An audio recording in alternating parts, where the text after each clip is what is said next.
Allora, buonasera a tutti. Un ringraziamento a chi ha organizzato sia il cantiere che questa occasione per avermi coinvolto. Per me è un piacere e, tra virgolette, anche un dovere, perché ritengo che la presenza dell'Istat sul territorio serva proprio anche per queste cose. E vi tranquillizzo perché nelle mie slide, pur essendo dell'Istat, i numeri saranno pochissimi, ma pensavo, e per dire la verità, l'intervento del professor Fornasin mi ha salvato, perché anch'io mi sono posto la domanda qual è la montagna, non essendo arrivato appunto a una conclusione univoca. Per noi statistici è una cosa un po' complicata, per cui ho detto guardiamo un po' com'è la situazione regionale e vediamo se la montagna viene fuori da sola alla fine. E oggi volevo buttare lì alcune cose, ma perché pensavo che questa occasione fosse importante per cominciare a pensare su un percorso, per cui secondo me dobbiamo vedere che cosa abbiamo al momento e da qui ragionare su un possibile percorso assieme.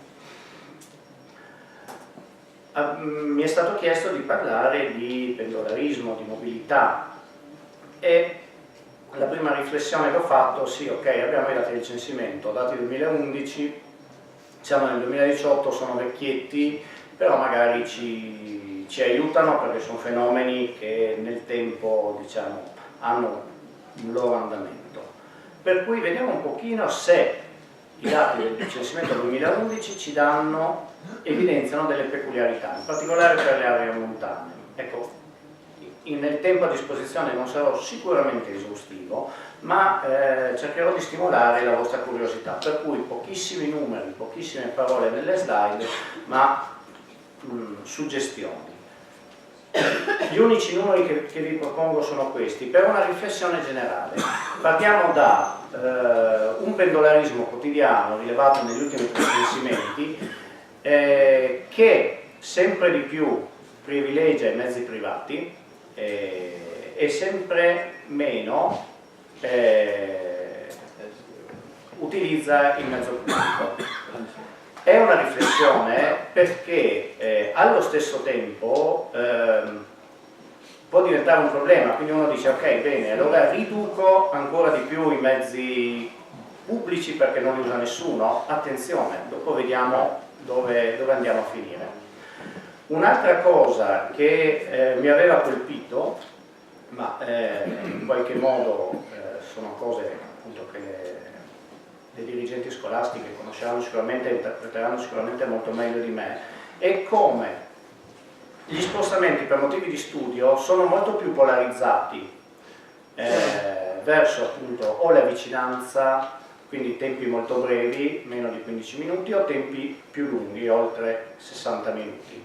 Per cui chiaramente se vado all'università, se l'offerta universitaria è Udine e Trieste e io devo partire da qua, i tempi che ci impiego sono quelli.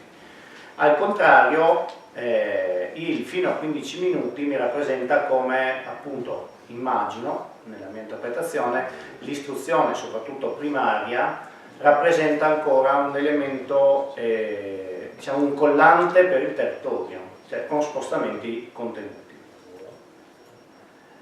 Allora, i miei colori sono più belli di quelli di Giampiero. Allora, il giallo. Esatto. La prima cosa che effettivamente avete visto anche dall'intervento precedente è che non c'è una differenza per quanto riguarda qui ho messo a rapporto le persone che si spostano giornalmente fuori del proprio comune di residenza rispetto a quelli che invece si spostano all'interno del proprio comune di residenza. Come vedete non c'è una forte differenziazione territoriale. Ho segnato il Malborghetto perché è quello che ha un valore obiettivamente estremamente alto, ma immagino per spostamenti più o meno verso Tarvisio eccetera. Però come vedete questo non dà a colpo d'occhio un'immagine così netta e definita. Ecco, una premessa metodologica nella cartografia che vedrete nelle prossime slide ho scelto di usare i quintili, ovvero sia ho messo in ordine in base agli indicatori utilizzati i comuni e li ho divisi in 5 gruppi di pari numerosità, senza tenere tanto conto dei valori, ma più che altro per vedere se emergevano delle peculiarità. Secondo me quelle prossime cose cominciano a venire fuori. Allora, la prima cosa è l'indicatore della cosiddetta mobilità lenta. Cosa vuol dire? Le persone che si spostano a piedi o in bicicletta per andare nel luogo di lavoro, nel luogo di studio. Come vedete qua cominciano a evidenziarsi dei fenomeni, no? Quindi la zona di Tarvisio, Valcanale eccetera comincia a essere più scura, comincia a essere più scura la zona dove c'è Forni eccetera, comincia a essere invece, vedete, molto più chiara la zona qua interna centro-orientale della nostra regione. Invece comincia a esserci una forte, diciamo, polarizzazione guardando gli indicatori relativi al tipo di mezzo utilizzato, quindi mezzo pubblico o mezzo privato.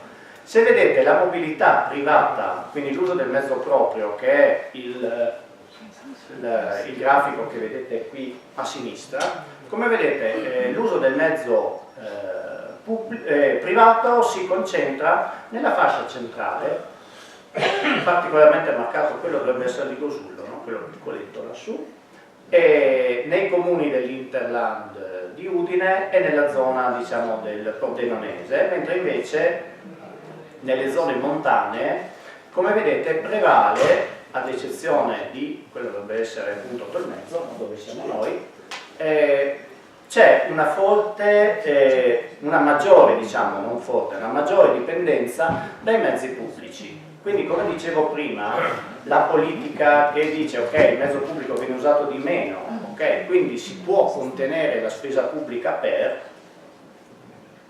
impatta qui, perché significa che una serie di, qui arriviamo fino al 25% delle persone che si spostano quotidianamente ricorrono all'uso del mezzo pubblico. Quindi, come vedete, già qui appare una forte polarizzazione. Un altro elemento molto interessante è la divisione tra la cosiddetta mobilità breve e la mobilità lunga, ovvero sia tra quelli che impiegano meno di mezz'ora per arrivare sul luogo di studio o di lavoro e quelli che invece ci impiegano più di mezz'ora. Anche qua, come vedete, c'è una fortissima polarizzazione sul discorso della mobilità breve nell'area del Pordenonese, nell'area, diciamo, di Udine e dei suoi dintorni, vicino a Trieste, e poi vengono fuori i due, quelli che poi vedrete saranno i centri dei sistemi locali del lavoro, che sono per l'appunto Tolmezzo e Tarvisio. Al contrario, appare molto evidente come la mobilità lunga riguardi le parti, diciamo, a nord più estreme della nostra regione, no? Quindi tutta la parte, diciamo, del Tarvisiano e quest'altra parte qua, no? Che riguarda quindi tutta la zona anche qua di Forni eccetera eccetera. In più c'è anche quest'area qui della Bassa.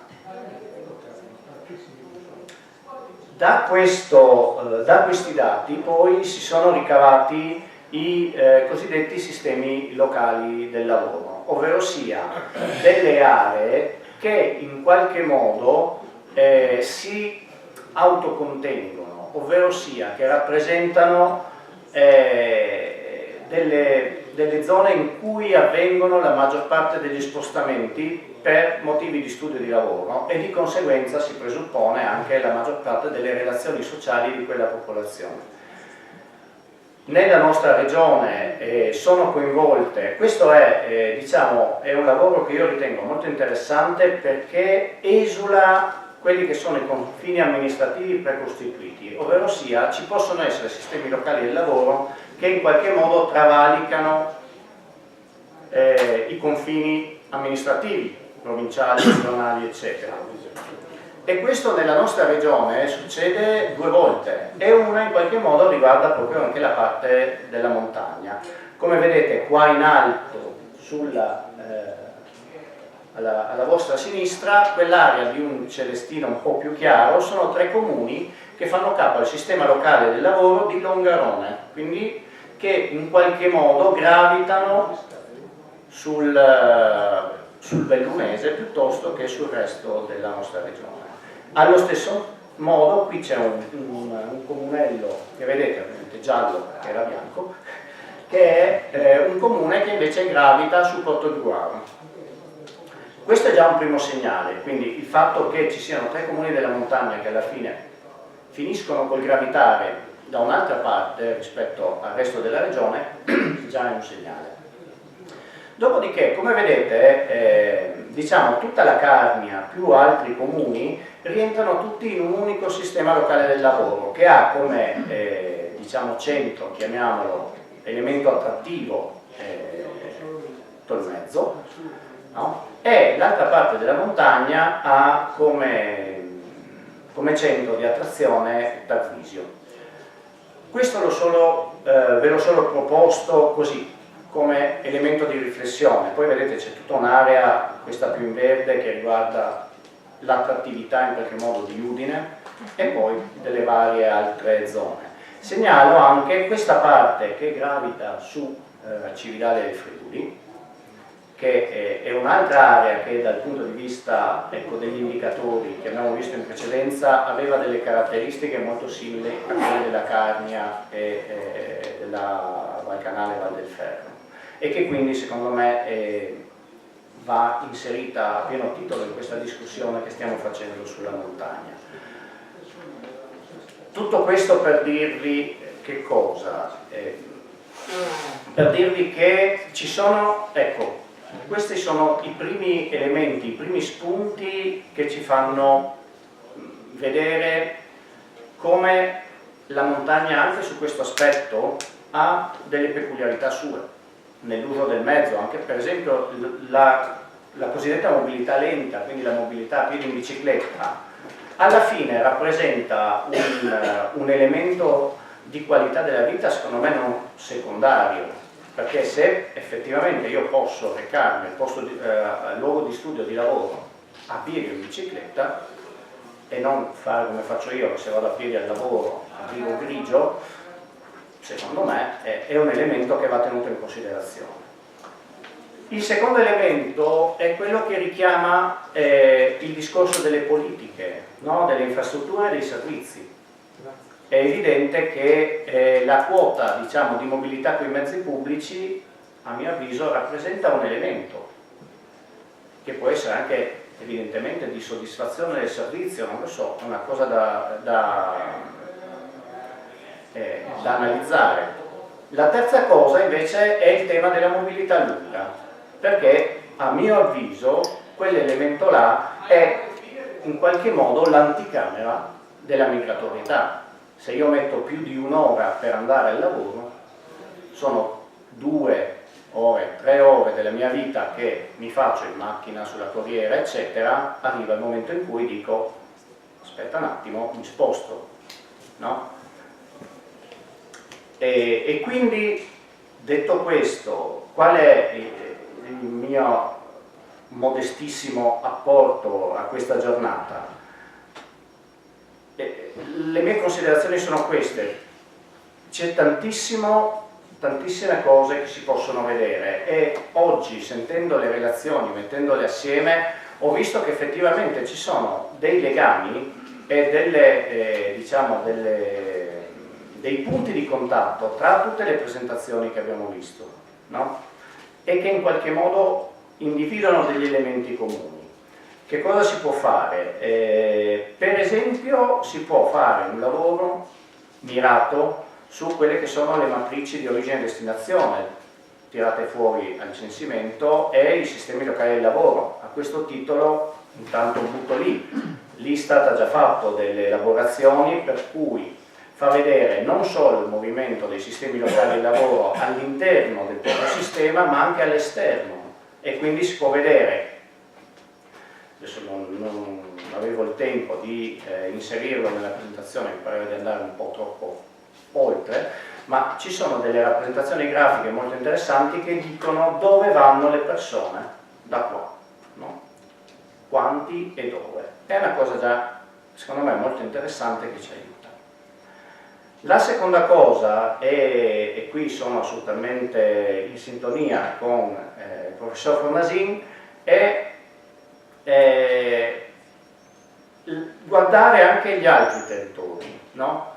Il confronto che lui ha fatto sugli indicatori demografici di tutta l'area alpina ha fatto vedere come la montagna non è uguale dappertutto, e magari ci possono essere strumenti come quelli che ha proposto il professor Zaccomer per quanto riguarda tecniche di analisi multivariata per vedere come queste diverse tipologie di comuni montani si trovano, diciamo, dal punto di vista degli indicatori statistici, e capire dietro che cosa c'è. A me ha colpito molto quest'isola felice dell'Alto Adige. Succede così anche all'Istat, quelli di Bolzano sono sempre i più bravi, no? Ma sarà l'acqua, non lo so, però evidentemente magari prendere spunto su che cosa si fa bene e magari invece andare a capire anche che diavolo succede ai confini tra Piemonte e la Francia, per capire lì che diavolo sta succedendo, che tutti gli indicatori erano nefasti, per non ripetere gli errori altrui e magari seguire le buone pratiche che hanno dato risultati più positivi. L'ultima cosa, abbiamo parlato dei dati 2011. Sono passati 7 anni, bisogna ragionare sull'aggiornamento delle informazioni.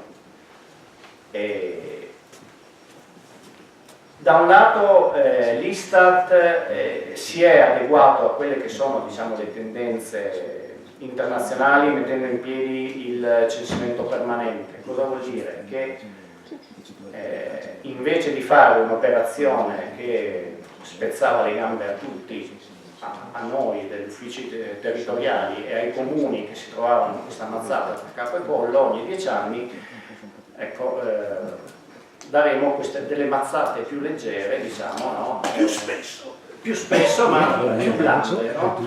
No, per cui si faranno delle indagini campionarie, chiamiamole, sullo stile censuario come contenuti, però nel tempo su porzioni, un quinto, diciamo, di comuni della regione ogni anno, che dovrebbe consentire da un lato di darci delle informazioni, dall'altro sono davvero curioso di capire se tutto quello che abbiamo fatto fino adesso, quindi parlando di mobilità, di pendolarismo, eccetera, riusciremo a farlo e come anche in futuro, perché sicuramente un po' le cose cambiano, dovremo abituarci forse ad avere dei dati con altre caratteristiche, sempre tenendo conto però, e credo che quello che è venuto fuori oggi è evidente, esiste una domanda di informazione sempre più dettagliata, e la montagna vista da vicino ne è un esempio. Cioè esiste una domanda che ormai non è più procrastinabile, di fornire delle informazioni a un dettaglio territoriale sempre più fine, perché solo così si riescono a fare delle politiche, delle iniziative sul territorio che siano mirate effettivamente alle esigenze specifiche delle varie aree interessate. Vi ringrazio. Grazie dottor Costa per il contributo che ha fornito.